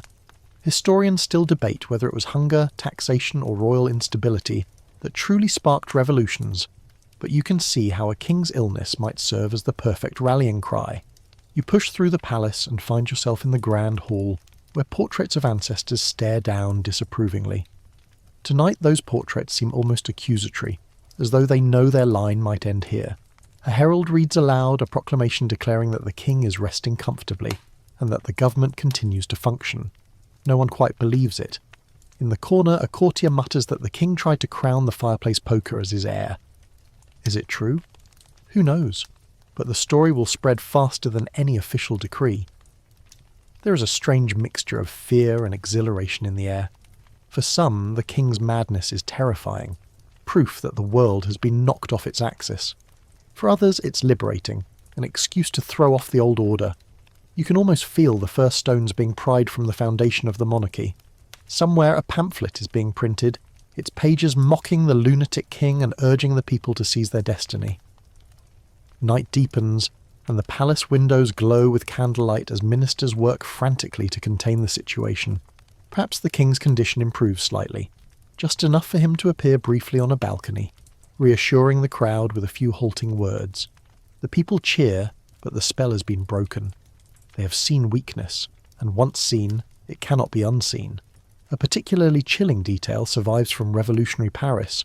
When news spread that the royal family was ill and possibly dying, some crowds actually celebrated, dancing in the streets as though the sickness were a sign from heaven that their cause was just. You shudder at the thought of an entire city rejoicing at the prospect of a child prince's death. But it happened, and it changed the course of history. By dawn, the mob outside the gates has dispersed, but the scorch marks from their torches remain. The palace feels different now, less like an unshakable fortress, and more like a house of cards. As you walk through the echoing halls, you realise that the monarch's madness has done more than threaten a single reign. It has cracked the idea of monarchy itself, and once that idea cracks, it is only a matter of time before the whole edifice comes crashing down. The smoke from last night's torches still lingers faintly in the air as you make your way to the royal library, a sanctuary of dust, parchment, and the faint scent of ink. Here, away from the mobs, a different kind of revolution is beginning, quiet, cerebral, but no less world-changing. The shelves are lined with books bound in leather, and at the long oak table sit a group of scholars, their heads bent over papers. The king may still be weak, but his physicians have summoned the best minds they can find. If prayer and ritual cannot stop the bleeding, perhaps reason can. You hover near the table, listening to the rustle of pages. One man sketches crude drawings of veins and arteries, trying to map how blood moves through the body. Another is carefully writing a treatise on what he calls the coagulation of the blood. Mainstream chronicles tell us that by the late 17th and 18th centuries, medicine was beginning to shift away from the four humour theory towards something more anatomical and empirical. It wasn't yet modern science, but it was a start, and you can feel the excitement in the room as these men debate, gesture, and argue over each other's ideas. The questions they ask seem simple, but are revolutionary for their time. Why does some blood clot quickly, while other blood does not? Could the tendency to bleed be inherited? Could marriage between close relatives make the problem worse? You watch as they consult genealogies, noting patterns that cross generations. They begin to suspect what you already know, that there is a flaw buried in the royal bloodline, passed from parent to child like a secret code. One particularly fascinating tidbit: a Scottish physician once proposed that haemophilia might be transmitted by the mothers, though they themselves appear unhurt. His idea was dismissed as fanciful by some, yet centuries later we know he was closer to the truth than he could have imagined. You can almost see him scratching the idea in the margins of his notebook, hesitant but unable to let it go. Still, the road to understanding is slow, and superstition dies hard. Some physicians continue to recommend the old remedies: leeches, cupping, bleeding, even as their younger colleagues scoff. You witness a heated argument as an elderly court doctor insists that the king must be bled again to restore balance, while a younger physician argues that more bleeding will only make things worse. The queen listens, her face unreadable, and finally orders that the new methods be tried. You sense the weight of that decision, a leap of faith into the unknown. Science is creeping in through other doors too. You see glass jars filled with blood samples, carefully labelled with dates and names, a primitive attempt at record-keeping. Quills scratch late into the night as observations are recorded. How long a wound took to stop bleeding, what treatments were applied, whether the patient recovered or relapsed. The data is crude, but it is data, and it will one day form the backbone of a new understanding of disease. Outside the library, the court is buzzing with speculation. Courtiers debate whether these newfangled ideas are blasphemous, whether dissecting bodies and charting family histories is prying into God's secrets. Some mutter that the scholars are wasting time that should be spent praying for the king's soul. Others are intrigued, curious whether science might offer a way to break the cycle of royal tragedy. You can almost hear the fault line forming, tradition on one side, reason on the other. One of the more charming quirks you stumble upon is the invention of mock courts of medicine, gatherings where physicians stage debates in front of curious nobles, using wax models to demonstrate their theories. Imagine being a bored duke on a rainy afternoon, suddenly watching two doctors argue over whether blood flows in a circle or a straight line, gesturing wildly with their wax hearts and little tin arteries. It must have been part lecture, part theatre, and probably more entertaining than half the masks performed at court. Historians still dispute how much these early inquiries actually influenced royal policy. Did kings and queens truly adjust their marriage plans based on the advice of physicians? Or did political necessity still outweigh scientific caution? You suspect the latter most of the time. After all, when an alliance with France or Austria promised peace, who would cancel it over a physician's warning about bad blood? Yet the seed of the idea was planted, that marriage wasn't just diplomacy but biology, and that the wrong match could doom a dynasty. As you watch these scholars work, you feel a strange sense of hope. For the first time, it seems possible that the cycle might be broken, not by prayer, not by purges, but by knowledge. The thought is intoxicating. You see a young medical student holding a blood-stained cloth up to the light, squinting as if he can read the kingdom's fate in its fibres. In a way, he can. But you also sense resistance. When the physicians leave the library and enter the council chamber, they are met with scepticism. Are you saying, a minister demands, that the Almighty's will is written in the blood of men? The physician bows, choosing his words carefully. I am saying, my lord, that perhaps the Almighty uses blood as his ink. The room goes silent. You can almost hear history turning a page. That night you walk through the palace gardens under a moon so bright it casts sharp shadows. The fountains murmur softly, and somewhere a nightingale sings. For a moment the place feels calm, as though the entire realm is holding still, waiting to see whether this new way of thinking will take root. You know that it will, not immediately, not without setbacks, but eventually. And as you glance back at the glowing windows of the library, you realise that the battle against the disease has entered a new phase. No longer is it just a matter of prayer and potions. Now there are questions, records and hypotheses. The kingdom may still tremble every time the king bleeds, but now there is the faintest glimmer of understanding, like the first light of dawn creeping over the horizon, promising that one day, perhaps, the madness and the mourning might end. The next morning, the palace library is locked, its windows shuttered. Whatever progress those scholars made last night is now being filed away under seal, carefully hidden from all but a handful of trusted eyes. You find yourself slipping into the archive wing, the quietest part of the entire palace. The air here smells of dust and wax, and the only sounds are the faint creak of the floorboards and the scratching of quills. Somewhere in these shadowed halls lies the paper trail of a kingdom's greatest secret, the evidence of a disease that might unravel a dynasty. You pass rows of oak cabinets and shelves stacked with scrolls tied in red ribbon. At a desk near the back sits a scribe, his head bent over a thick ledger. His job isn't to write the truth exactly, but to write the official version of the truth. He copies medical reports carefully, omitting the most alarming details. If a physician wrote that the king's bleeding was alarming and prolonged, the scribe smooths it into, "His Majesty required a brief rest but is recovering." You can almost see the ink drying on history as it is quietly sanitised. This isn't paranoia, it's policy. Mainstream records show that royal courts routinely kept medical information secret to prevent panic or opportunism. If the king were known to be gravely ill, factions might rise, foreign powers might invade, and the entire realm might plunge into chaos. And so the cover-ups begin. You picture bundles of correspondence locked in iron chests, sealed with the royal crest, hidden behind tapestries or in secret compartments in the council chamber. Some of these archives survive today, and the contents are both fascinating and chilling.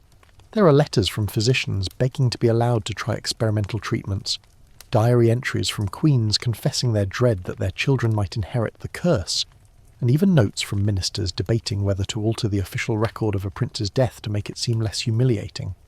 Historians still quarrel over whether these edits were simply protective, or whether they actively distorted the past. One oddly endearing detail: some monarchs themselves ordered the destruction of embarrassing documents. There's a story of a ruler who, upon recovering from a particularly delirious episode, personally supervised the burning of his own fevered letters. Imagine him standing over the fire watching his wild ramblings curl into ash, determined that no one would ever read them and doubt his sanity. You can almost hear him mutter, "Let them think me wise, not mad." You slip deeper into the archives, your lantern throwing a golden circle of light. Here the records are older, more brittle. You find reports of childhood injuries, every fall, every nosebleed, written in delicate handwriting. Some pages are spotted with what you can't help but suspect might be blood, long since turned brown. You run your fingers across the page and feel the weight of centuries pressing down. These are not just medical notes. They are confessions, fears, and frantic attempts to control a narrative that could shake a kingdom. And the secrecy doesn't stop at written records. The very architecture of the palace seems designed for concealment. You notice narrow back staircases that allow physicians to come and go unseen, hidden doors that lead directly to the royal chambers, and small windows covered with screens so no one can see whether the king is lying in bed or sitting up at council. The building itself is complicit, guarding the dynasty like a loyal servant. But secrets have a way of leaking. You hear a clerk whispering that a bundle of letters was stolen last night, possibly by a rival faction eager to prove the king is unfit to rule. Panic ripples through the archive staff as they search shelves and question servants. You can feel the tension rising, the fear that a single scrap of paper could topple everything. Sometimes cover-ups went further than anyone would dare admit aloud. There are persistent rumours, never proven but never entirely dismissed, that a prince's fatal accident was quietly staged, or that a chronically ill heir was declared dead when he was really hidden away in a monastery. Historians still debate whether such substitutions truly happened, or whether they were just products of a fevered political imagination. The fact that we can't be sure says everything about how carefully these secrets were kept. Even the public face of mourning could be altered. Imagine a funeral cortege that looks grand and solemn, with black-plumed horses and tolling bells, but is deliberately vague about how the royal child died. A sudden illness, the proclamation says, and that is all. You know better, because you have just seen the ledgers, but the people outside the palace walls are left with mystery. One curious tradition you encounter is the practice of double copies, one white copy of an event for the official record, and one black copy containing the unvarnished truth kept under the most secret seal. The black copies were shown only to the next monarch, like a grim inheritance. You can almost picture a young king opening the chest on his coronation day, reading the real story of his father's final hours, and feeling the weight of the crown double on his head. It strikes you that this secrecy was both a shield and a trap. By hiding the truth, The court could preserve stability, but it also meant that when the truth did slip out, when a letter was leaked or a servant talked, the shock was twice as great. You can see why revolutions sometimes flared so suddenly. It wasn't just anger at taxes or famine, it was the sense that the people had been lied to about their rulers' very health. As you leave the archive wing, you glance back at the rows of locked cabinets. Somewhere behind those doors lies the real history of the kingdom, the version no one was meant to read. And you can't help but wonder how different the world would look if those secrets had been shouted from the rooftops instead of hidden in the dark. The corridor beyond feels cooler, almost relieved, as though the palace itself is exhaling after holding so many confessions in its lungs. But you know the cycle isn't over. The next generation will add its own records to these shelves, its own panicked letters, its own carefully worded lies, and one day some future scribe will be sitting at this very desk, dipping his quill in ink, deciding what the world will be allowed to remember. You leave the archives behind and step into the nursery wing, where the air smells faintly of beeswax and lavender soap. This is the quietest part of the palace, the place where dynasties place all their hopes in swaddled bundles and tiny cradles. Tonight, though, the nursery is a sombre place. The court has pinned its dreams on one last fragile heir, a child whose every laugh, every cough, every stumble is recorded like the most precious of state secrets. You peer into the room where the little prince sits near the fire, his legs wrapped in soft wool, a book open in his lap. He's pale, with dark smudges under his eyes, but he's bright-eyed, curious, clever. The governess hovers nearby, gently warning him not to rise too quickly, not to climb the small footstool, not to run when he hears the distant barking of the palace hounds. Every toy has been carefully selected to be safe. No sharp corners, no rough edges, nothing that might risk a scrape or bruise. You can almost feel the tension in the air, as though the entire palace is holding its breath every time he takes a step. Mainstream chronicles tell us that royal heirs with haemophilia often grew up like this, in a world padded against danger. Tsarevich Alexei of Russia is perhaps the most famous example, his every injury treated as a potential national crisis. You imagine the hush that fell over the Winter Palace whenever he was injured, the hurried footsteps of courtiers running to summon doctors or priests, and you know the same scenes must have played out in other courts, in other centuries, every time a fragile heir so much as sneezed.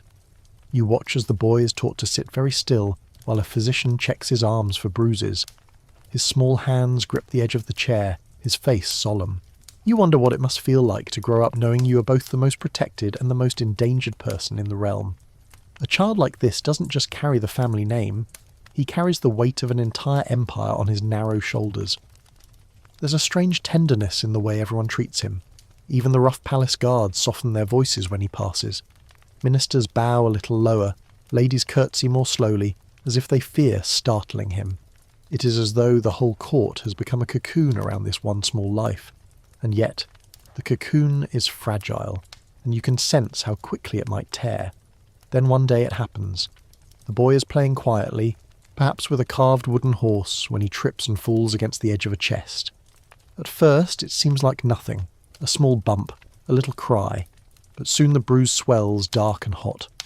Panic spreads through the nursery like fire. The governess calls for the doctor, servants run for the queen, and the boy is carried to bed, his face pale, his teeth clenched against the pain. You can almost hear the pounding of hooves as messengers are dispatched into the night to summon more physicians. In the sick room, candles are lit, curtains drawn. You watch the doctors whisper to each other, debating which treatment to try this time. Leeching is considered too dangerous, so they turn to prayer, cold compresses, tinctures of herbs brought from distant lands. The boy's breathing grows shallow. The colour drains from his cheeks. Ministers gather in the next room, speaking in urgent tones about regencies, succession, what to do if the worst happens. The empire is teetering on the edge of catastrophe, and all because of one unlucky fall. There's a particularly haunting story about a Spanish infante who suffered a similar injury. According to one letter, the queen sat by his bed night after night, refusing food, whispering prayers until her voice was hoarse. When the boy finally recovered, she ordered a Te Deum sung in the cathedral and donated a fortune to the church in gratitude. Historians still wonder whether that recovery was truly miraculous, or simply luck. Either way, the entire kingdom treated it as a divine sign that the dynasty would endure. You see something similar here. After days of vigil, the bleeding slows. The boy stirs, opening his eyes, and the court breathes again. Bells ring in the capital, Thanksgiving masses are said, and feasts are held to celebrate what they call a miracle. But you can see the strain on the Queen's face. She knows that this was only one battle won in a war that may yet claim her son, and sometimes the miracle does not come. You imagine the awful stillness of the nursery after the child's death. The toys put away, the curtains drawn, the tiny coffin carried out at dawn. The king's advisers meet in silence, drafting proclamations with shaking hands. The nation grieves, the document reads, but you know it isn't just grief. It is fear, raw and unspoken of what comes next. What makes this heir so tragic is not just his vulnerability, but the knowledge that there will be no other. The dynasty is at its end, its bloodline spent. You stand in the gallery where his portrait has just been hung, a small boy in royal robes, and you know this is the last face in the line. Future generations will look at this painting and wonder how such a powerful house could have been brought low by something so small, so invisible, so unstoppable. One curious tradition you notice is that locks of the heir's hair are cut and preserved in crystal lockets after each illness, as though to mark each time he returned from the brink. They glitter in the light, beautiful and heartbreaking, tiny monuments to survival and fragility. As you leave the nursery wing, you glance back at the silent rooms, the toys lined neatly on the shelves, the empty cradle by the fire. The air feels heavy, as though history itself is pausing, waiting to see whether this line will vanish or somehow endure. And you realise that this is the real gamble of monarchy, not wars or politics, but the fragile, uncertain beating of a single heart. You step back into the council chamber, and this time the mood is darker, heavier, as though the walls themselves are mourning. The last heir's recovery has been fragile, or perhaps he did not recover at all, and now the question everyone has been dreading is unavoidable. Who will rule next? You can feel the tension humming through the room like the taut string of a lute. Ministers are gathered around the table, maps spread before them, lines of succession debated in voices that grow sharper by the hour. This is where you see how quickly the cracks spread when the crown's future is uncertain. Noble factions form almost overnight, each one championing a different claimant. Some argue for a younger cousin, others for a foreign prince by marriage. You watch as genealogical charts are hauled out, dusty scrolls unfurled, and every forgotten cadet branch of the dynasty examined like merchandise. The kingdom is starting to look less like a unified whole, and more like a chessboard ready to split apart. Mainstream historians tell us that the death or incapacity of a ruler often triggered exactly this kind of crisis. The War of the Spanish Succession, for instance, erupted because Charles II died without a direct heir, leaving Europe's great powers to squabble over who should inherit his crown. You can almost hear the scratch of pens on treaties, the clink of coins funding mercenary armies, the rumble of cannon wheels being oiled for the battles ahead. What began as a single man's bleeding knee has now become a continental conflagration. Inside the palace, the fighting is more subtle but no less vicious. Courtiers whisper in corridors, bribes are offered, letters sent in secret to foreign courts promising support. You imagine standing by the great staircase as two dukes brush past each other, their polite bows hiding daggers in their hearts. Each of them believes he is the rightful guardian of the realm, and neither is willing to back down. The military is restless too. Generals pace like caged tigers, wondering who will give them orders tomorrow. Will the army remain loyal to the Regency Council, or will it follow whichever claimant offers the highest pay? You picture regiments stationed near the capital, their officers sharpening swords while waiting for the signal that could plunge the nation into civil war. And beyond the palace walls, the people sense what is happening. Bread grows scarce as merchants hoard their supplies, waiting to see whose coins will be worth something next month. Peasants grumble in the fields, taxes go unpaid, and in the taverns men begin speaking aloud what they once whispered. Perhaps we would be better off without a king at all. You can almost hear the clatter of mugs as someone toasts to liberty for the first time. You wander into the throne room and find it eerily empty. The throne itself sits draped in black cloth, the crown resting on a velvet cushion nearby. This is the very image of a kingdom in suspension, neither alive nor dead, waiting for someone to claim it. The air feels thick, as though the ghosts of past kings are watching to see whether their line will survive. One quirky but revealing story comes from the Austrian court, where a regency council was so divided that they held meetings in two separate rooms, sending notes back and forth instead of speaking face to face. You can imagine the absurdity. Runners shuffling between chambers, delivering scraps of parchment while the fate of the empire hangs in the balance. If it weren't so tragic, it would almost be comedic, like watching a family argue over dinner plans while the house burns down around them. Historians still debate whether these crises were inevitable given the political climate, or whether the disease truly tipped the scales. Did the bleeding heirs simply speed up a process that would have happened anyway? Or did they fundamentally alter history by removing strong rulers at critical moments? The question remains open, but standing here, you can feel how personal this unravelling is. The empire isn't collapsing under the weight of foreign invasion, it's bleeding out from within. Soon the first open conflicts break out. A skirmish in a border town, a riot in the capital, a duelist's pistol fired in a midnight garden. Each event feels small on its own, but together they are like threads snapping one by one. You can almost hear the fabric of the realm tearing. Meanwhile, foreign powers seize their chance. You picture ambassadors dashing off letters to their courts, recommending intervention for the sake of stability. Armies begin to mass on the borders under the pretense of protecting trade routes, but everyone knows what they are really doing, circling like wolves around a wounded stag. Inside the palace, the tension reaches its peak. One faction stages a coup, arresting a rival minister in the dead of night. Another seizes the royal treasury, claiming to safeguard it for the next ruler. The Queen Mother takes refuge in a convent, refusing to leave until peace is restored. The king's body, if he has already died, is buried quickly, almost secretly, to prevent his tomb from becoming a rallying point for rebellion. It is at this point that you realise the monarchy itself has become both the cause and the casualty of this crisis. What was once a symbol of unity is now a source of division. Every claimant, every general, every mob leader claims to act for the good of the crown, even as they tear the kingdom apart. One eerie image stays with you. The throne room filled not with courtiers but with armed guards, their halberds crossed, keeping anyone from approaching the empty throne. The silence is deafening. It's as though the entire history of the dynasty has been reduced to this single, suspended moment, waiting to see who will dare to sit there next. As you leave the hall, the sun is setting, turning the windows blood red. You can almost taste the coppery tang of fear in the air. The empire has not fallen yet, but it is unravelling faster than anyone can stop, and you know that before this night is over, another thread will snap, another province will rebel, another minister will switch sides. This is how dynasties end, not with a single blow, but with a slow, unstoppable loosening until the whole tapestry lies in tatters on the floor.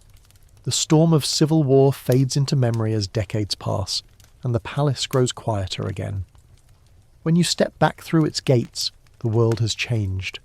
Gas lamps glow where candles once smoked, carriages have been replaced by clattering motor cars, and in the laboratories of Europe, a new kind of revolution hums, not of mobs and muskets, but of microscopes and chemical stains. Tonight you find yourself in a laboratory instead of a council chamber, and the smell here is sharper, a mix of alcohol, iodine and ink. At a central table stands a physician in a white coat, peering through a microscope at a slide of blood. You lean closer and see tiny red discs floating like coins in a clear sea. For centuries, kings and queens had feared the unseen curse in their bloodlines, but now at last the invisible is becoming visible. Mainstream history tells us that by the late 19th century, scientists had finally begun to understand haemophilia as a hereditary disorder, not a punishment from God. They could see that the blood of affected patients lacked a key factor needed for clotting, an absence that turned even a bruise into a battlefield. You watch as the scientist scribbles notes, his handwriting hurried, as though he's racing to catch up with the centuries. Charts are drawn tracing which families show the disorder and which do not. Genealogies are compared like detective files. One of the researchers points at the family tree of Queen Victoria and her descendants, lines branching into Germany, Russia, Spain, each dotted with names marked by early deaths, internal hemorrhages, and mysterious accidents. It looks less like a royal pedigree and more like a map of a slow-moving disaster. One curious tidbit that makes you almost smile. early hematologists experimented by mixing the blood of healthy donors with the blood of patients in test tubes to see if it would clot. These were crude, improvised transfusions, but they worked sometimes. You can imagine the excitement in those laboratories, the realization that perhaps, just perhaps, the curse was not unbreakable. It must have felt like discovering a secret back door into fate itself. And yet, not everyone was ready for this new knowledge. In the palaces, there were still those who preferred silence. Some ministers worried that publishing the truth about the royal bloodlines would undermine the monarchy. Others feared that it would give enemies ammunition, literal or metaphorical, to claim that the dynasty was unfit to rule. You see letters being locked away even in this modern age, just as they had been centuries before, the difference now being that journalists and newspapers were ready to pounce if they suspected a cover-up. You step into a hospital ward where a young boy lies in bed, pale but smiling. This is the new world. Here, doctors are preparing for one of the earliest recorded transfusions using stored blood. The procedure is dangerous, experimental, but it represents hope where once there had been only prayer. You watch as the blood is drawn from a healthy donor, strained through gauze and slowly transfused into the boy's arm. The room is silent except for the hiss of the apparatus and the ticking of a clock. Minutes later, the bleeding slows. For the first time in centuries, the kingdom has a weapon against the unseen enemy. Historians still debate how quickly this knowledge changed royal behaviour. Some argue that by the turn of the 20th century, dynasties had begun to select marriages more carefully, looking for spouses outside the usual small circle of royal cousins to dilute the risk. Others claim politics still trumped biology, citing alliances that went forward even when the risk was known. You suspect both are true. Science was beginning to guide destiny, but it hadn't yet replaced the iron logic of diplomacy. What you do know is that this new era came too late for some. You think of Alexei Romanov, the last heir of Imperial Russia, whose condition was kept secret even as the empire crumbled. In a strange way, his illness became a symbol of the monarchy's fragility, feeding the revolutionary fervour already sweeping the country. By the time scientists could explain his condition, the dynasty was gone, swallowed by the tide of history. But even in loss, knowledge grew. You picture researchers in the 1930s isolating clotting factors from plasma, laying the groundwork for treatments that would one day save thousands. In a way, the kings and princes who suffered before became unwitting contributors to science, case studies that taught the world how to fight the disease. One almost cinematic moment you witness is the first time a clotting factor concentrate is successfully given to a patient. The boy sits up in bed, the bleeding stopped, and the doctor, usually so composed, allows himself a grin. You can feel the shift in the room. It's as if the curse has finally been broken, or at least outsmarted. And yet, you know the story doesn't end here. The disease still lurks in families, still appears unexpectedly in newborns, still reminds humanity that blood carries both life and risk. The difference now is that we can see it, name it, and treat it. The terror that once paralysed kingdoms has been replaced by something like cautious confidence. You step out into the courtyard of a modern palace, where electric lights glow warmly against the night. Somewhere inside, archivists are unsealing the old letters, publishing the private fears of queens and ministers for historians to study. The secrecy is gone, or at least less absolute. People speak openly now of the royal disease, seeing it as a medical condition rather than a curse. The narrative has shifted from shame to science. As you walk away, you realise that something profound has changed. The dynasty may have bled for centuries, but its suffering helped drag medicine into the modern age. What was once whispered in dark bedchambers is now taught in classrooms. What was once hidden in locked archives is now available in medical journals. The story has become part of humanity's shared knowledge, and though the bloodline may still carry its risks, the fear no longer rules the palace halls. The palace is quiet when you return, though it feels less like a living seat of power and more like a museum. The Great Hall smells faintly of wax and dust, the kind of smell that clings to places where history has settled for good. You step softly across the marble floor, half expecting to hear the echo of boots from centuries ago. In the throne room, the crown still sits gleaming in its glass case, but now it is a relic, not a weapon of state. Tonight the past feels close, so close you could reach out and touch it. You imagine the ghosts of kings pacing these corridors, their long velvet trains dragging over the flagstones. Here is the boy king who could not ride a horse. Here the mad monarch who talked to the moon. Here the gentle heir who died after a single fall from his chair. Each one left behind not only a reign, but a wound on the kingdom's memory. And as you walk, you feel them almost brush past you, like cold draughts seeping through the stones. Mainstream historians write thick volumes analysing whether these illnesses truly altered the course of empires. They chart timelines, compare policies, and argue over whether wars would have broken out anyway. But standing here, in these halls, you feel that the impact was undeniable. A war delayed, a treaty never signed, a succession disputed, each moment like a stone dropped in a pond, sending ripples outward through generations. The disease wasn't just a footnote. It was a hidden hand steering the ship of state. Some of the quirkiest details of royal life now feel bittersweet. You recall how frogs were once rubbed on royal bruises, how powdered emeralds were mixed into wine, how physicians kept ledgers of every nosebleed like holy scripture. These things seem almost absurd now, yet they were deadly serious at the time, and each one represents a kingdom trying to wrestle control back from fate. You can almost hear the nervous laughter of courtiers watching a king sit in a tub of goat's milk to strengthen the blood, hoping no one notices their own doubt. You pass through the portrait gallery and pause before a painting of a monarch in full regalia, his crown heavy on his head. His expression is stern, but now that you know the story, you can see something else there. A hint of exhaustion, perhaps fear. You wonder how many of these rulers spent their nights lying awake, staring at the canopy above their beds, listening to the faint pulse of blood in their ears, and wondering if it would betray them before morning. In a glass case nearby lies a lock of hair, labelled simply with a name and date. It is soft and fair, the hair of a child who died centuries ago, a child whose death may have changed the line of succession, shifted alliances, and even redrawn the map of Europe.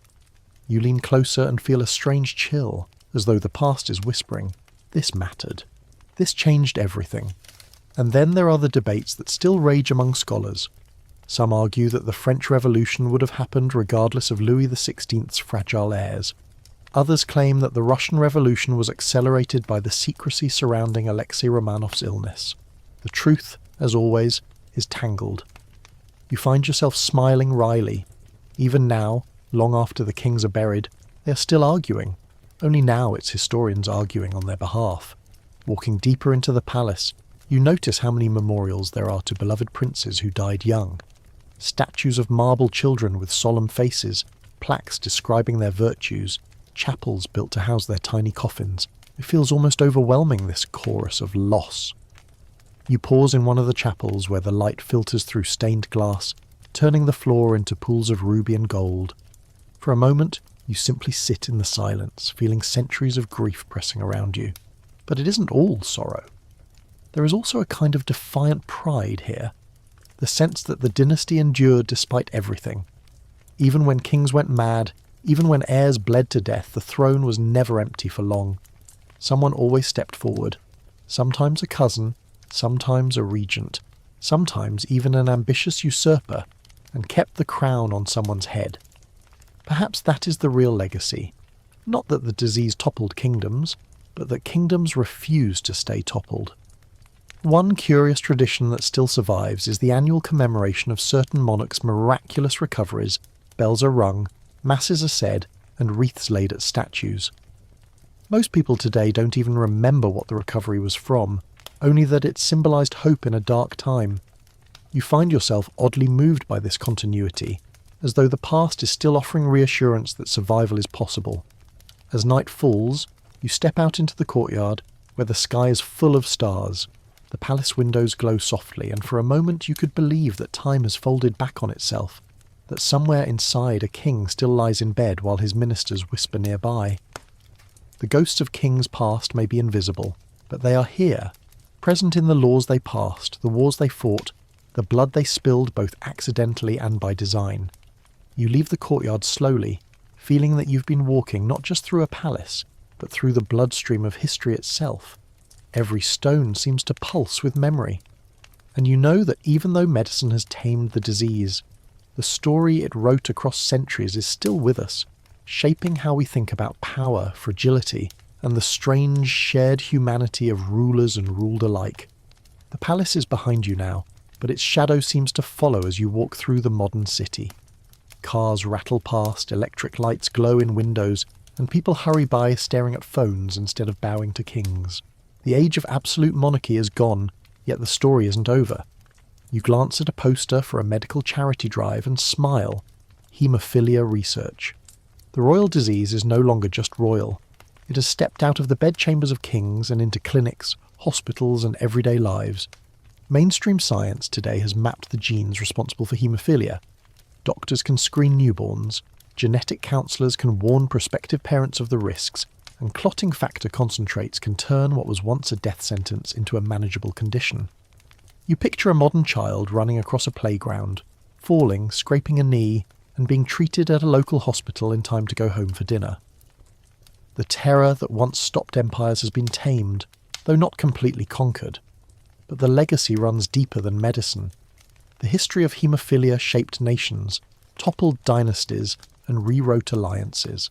You can see it in textbooks, in documentaries, even in the debates of scholars who still argue whether certain wars, treaties, and revolutions would have played out differently if a single clot had formed in time to save a prince. The disease has become a lens through which we view the fragility of power itself. There's a quirky reminder of this at a museum you visit. Behind glass, a velvet pillow holds a child-sized blood-stained shirt from a royal nursery, carefully preserved as if it were a relic. Tourists file past in hushed voices, some snapping photos, others just staring. You can't help but think how strange it is that an accident that once caused panic and tears is now an object of curiosity. A chapter in a history lesson. Modern descendants of those royal families still live, of course, though many are private citizens now. Some give interviews, speaking openly about genetic testing and the importance of science. Others prefer silence, keeping the family history locked away even in this era of openness. You can almost sense the tension between pride and privacy. The old instinct to protect the bloodline battling with the new world's hunger for information. Historians continue to quarrel over interpretation. Was the fall of the Romanovs inevitable, or was Alexi's illness the final crack that brought the dynasty down? Would Britain's regency crisis have reshaped the monarchy if George III had not been afflicted? These aren't idle questions. They remind us that history is never inevitable, that the tiniest quirk of biology can alter the course of nations. You stop at a cafe and watch people pass, unaware of the centuries-long drama that once turned on the health of a single child.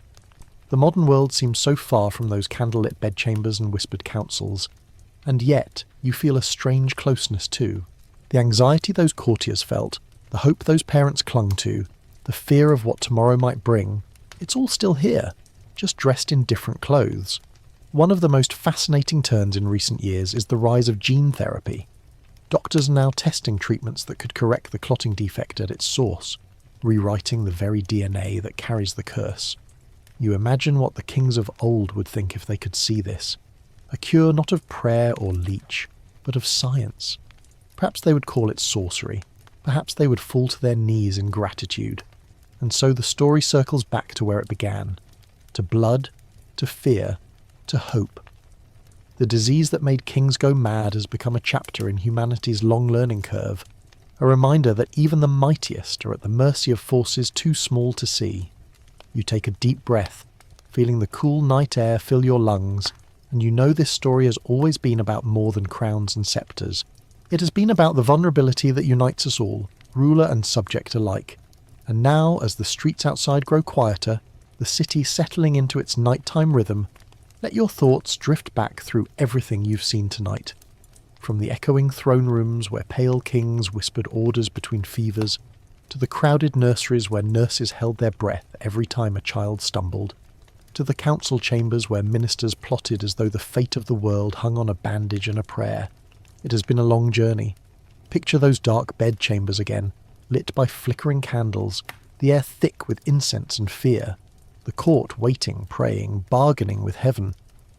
Then picture the same story centuries later, played out under electric lamps in sterile hospital wards, doctors in white coats instead of priests in vestments, but the same tension in the air. Humanity has not stopped fearing the unknown. We've just learned to face it with microscopes instead of charms. Let your breath slow as you imagine the ghosts of those kings fading into the distance, their crowns glinting one last time before the darkness takes them. The disease that once toppled empires now sits quietly on a laboratory shelf, labelled and understood. There is comfort in that thought, in knowing that knowledge can tame what once felt like destiny. Close your eyes and let the palace doors swing shut behind you. The night air is cool, the stars steady above, and the world is, for this moment, at peace. The story is over, the crown is at rest, and so are you.